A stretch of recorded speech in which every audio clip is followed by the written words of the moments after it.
आज के हफ्ता में, इस हफ्ता में कौन सा वचन दिया है। भजन संहिता उसका 105 का 17 से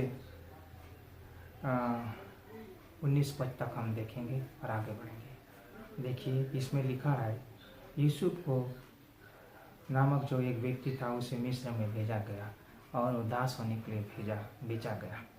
और 18 पद में लिखता है, लोगों ने उसे पैरों में बेड़ियां डालकर उसे दुख दिया, वह लोहे की सांकुलों में जकड़ा गया।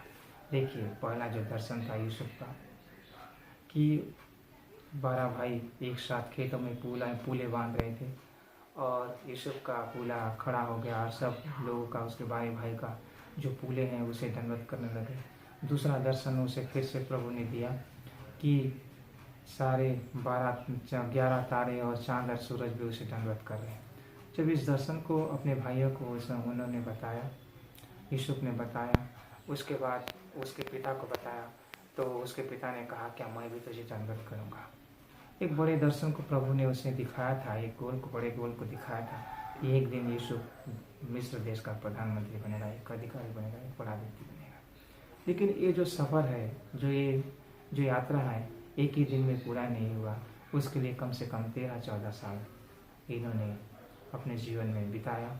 और इस दौरान जब प्रभु ने उनसे ऐसा वादा किया था कि बहुत बड़ा आदमी तुझे बनाऊंगा, मिस्र देश का प्रधानमंत्री बनाऊंगा, लेकिन उससे पहले उसके जीवन में बहुत सारा दुख आया। भजन संहिता 105 का 17 पद में लिखता है, वो लोहे का सांकल में जकड़ा गया। देखिए, जब प्रभु आपको किसी चीज़ के लिए बुलाते हैं, किसी बड़े काम के लिए बुलाते हैं, तो उस समय हो सकता है आप दुख से होकर जा सकते हैं, तकलीफ से, पीड़ाओं से होकर जा सकते हैं। जैसे यूसुफ पीड़ाओं से होकर गुजरा, उसे जेल हुआ, लोहे के संकुलों में जकड़ा गया, वो कैद था और परमेश्वर उसके संग था। देखिए, जब प्रभु आपको बुलाता है तो बहुत सारा तकलीफ से होकर गुजरना पड़ता है। दूसरा पद में लिखता है 19 पद में, जब तक कि उसकी बात पूरी नहीं हुई, यहोवा उसको कसौटी में कसता रहा। जब तक जो दर्शन, जो स्वप्न जो आपको प्रभु ने दिया है वो पूरी नहीं होते तक हो सकता है आपको प्रभु आपको परखे, आपको जांचे, उसमें आप स्थिर रहिए और आगे बढ़ते रहिए और प्रभु के निकट खड़े से बने रहिए। प्रभु जो दिखाया उसे अवश्य पूरा करेगा।